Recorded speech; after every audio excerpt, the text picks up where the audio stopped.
Hello everyone and welcome to Edusurg Clinics. I am Dr. Gunjan Desai and today we are back to discuss our pancreatic cystic lesion series. This is the fifth part of this series and now we are ready to discuss mucinous cystic neoplasms. So for those who have not followed it, we have discussed the basics, the terminology, the various classifications that are relevant. We have already discussed serous cystic neoplasm and SPEN, and now we are going to discuss the mucinous cystic neoplasms. Along with our discussions, we are also focusing on how to diagnose, when to use cyst fluid analysis, various management guidelines we will see in upcoming sections of this series. So when we talk of cystic neoplasms, a very common mnemonic is grandmother tumors are serous cystic neoplasm and daughter tumors are solid pseudopapillary neoplasm. This you have already seen. Mucinous cystic neoplasm are known as mom tumors. Okay, and this is because of their gender predilection and the age predilection of these neoplasms. So younger patients, solid pseudopapillary neoplasm, mom tumors, mucinous cystic neoplasms, and 60s and 80s serous cystic neoplasm, which is grandmother tumors. So mucinous cystic neoplasm, we have already seen female preponderance 10 is to 1. They have macrocystic lesions, okay, less than 6 cysts more than or equal to 2 centimeter. Remember how to differentiate an MCN from a branch duct IPMN. The cysts in mucinous cystic neoplasms are not oblong or grape-like, okay, they are roundish more or less, and they are macrocystic spherical cysts, right? So they are not oblong or grape-like. That is the differentiating point. The important histological point is it has columnar epithelium and there is abundant mucin, and you can see peripheral eggshell calcification. That is the first slide of this presentation. The MCN that we showed you had peripheral eggshell calcification. This is seen in 15% of lesions. Now remember that WHO has given a diagnostic criteria of mucinous cystic neoplasm, and that is the presence of ovarian stroma. Okay, it is more common in body and tail of pancreas, and there is no ductal communication. Now, when we talk of the types of MCN based on A type ER, the MCN can be low grade or high grade dysplasia or MCN with invasive carcinoma, right? So beyond a mucinous cystic neoplasm, that is the one that has no A type ER, you can have MCN with low grade dysplasia or high grade dysplasia and invasive carcinoma. Clinical presentation, nearly 76% of them are symptomatic, and most common symptom is abdominal pain. When we talk of risk factors for malignancy, we have already discussed some risk factors for malignancy in the previous sections.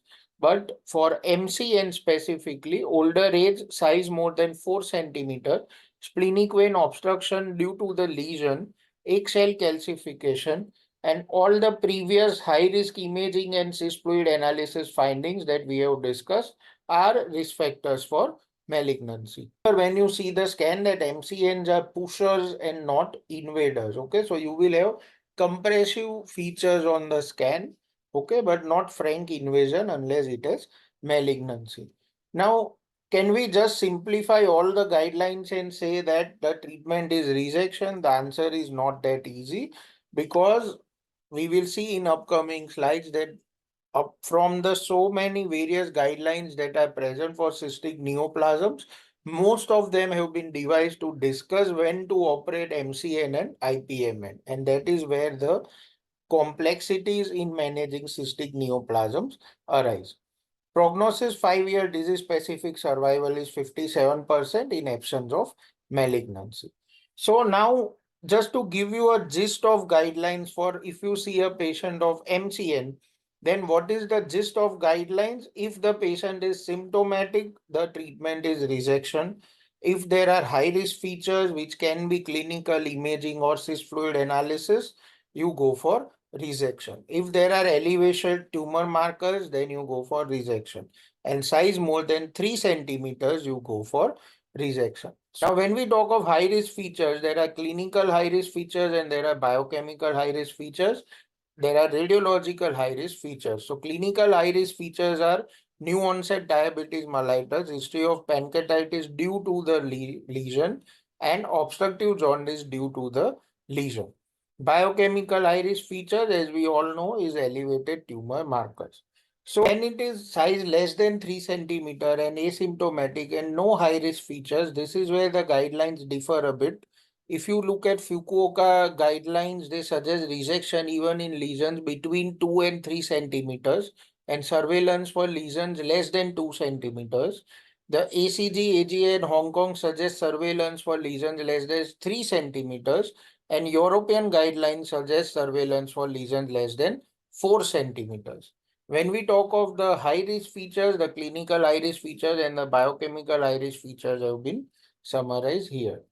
So to summarize, it is very important that most guidelines advise management of MCN just like branch duct IPMN. This is except the IAP guidelines. Malignant potential needs to be ascertained, and we have already seen that malignant potential can be due to clinical features, imaging features, biomarkers, as well as cyst fluid analysis. And in cyst fluid analysis, it can be cytology as well as molecular analysis. So based on all these factors, we decide whether the lesion needs resection or it goes into a surveillance pathway. Remember that in mucinous cystic neoplasm, the remnant pancreas is not at risk after R0 resection. This line is very important and very commonly asked, very important to remember also, because if you have got an R0 resection, the remnant pancreas is not at risk. Compare this with IPMN, where the remnant pancreas is also at risk.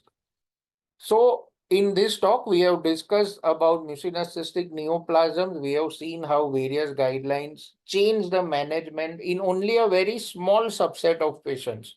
So when you read different guidelines, you may get confused, but if you understand, all you need to remember is in mucinous lesions, the high risk features and the size criteria. And that is makes it very easy to apply these guidelines into practice. Our website has various videos, publications, as well as book recommendations for radiology, surgery, anesthesia. So you can have a look.